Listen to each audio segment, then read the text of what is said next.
मागील 8 महिन्यापासून आंतरराष्ट्रीय अंतराळ स्थानकात अडकलेली भारतीय मूळची अमेरिकन अंतराळवीर सुनीता विल्यम व बुच विल्मोर यांना येत्या 12 मार्चला परत आणण्यात येणार आहे।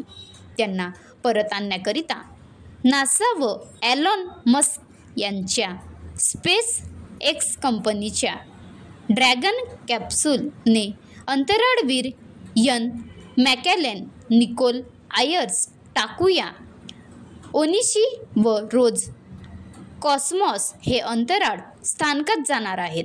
हे अंतराळ स्थानक पृथ्वीपासून 400 किलोमीटर लांब आहे। सर्वांना फक्त परतीच्या प्रवासाला 3 तास लागणार असून सदर यान या पृथ्वीच्या वातावरणात प्रवेश सर्वात धोकादायक स्थितीत राहील।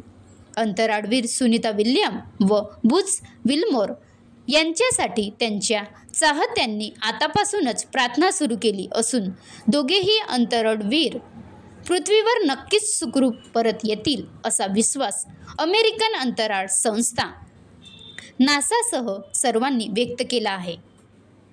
महाराष्ट्र लाईव्ह न्यूज अमृतलाल चरडे, विदर्भ प्रतिनिधी, तुमसर। बनवा व्हिडिओ, पाठवा व्हिडिओ, आम्ही तुमच्या न्याय व हक्कासाठी लढा देऊ। ताज्या बातम्या व घडामोडींसाठी पाहत राहा फक्त महाराष्ट्र लाईव्ह न्यूज। आजच आमच्या चॅनलला सबस्क्राईब करा, शेअर करा, कमेंट करा आणि हो, बेल आयकॉन दबायला विसरू नका। जय महाराष्ट्र।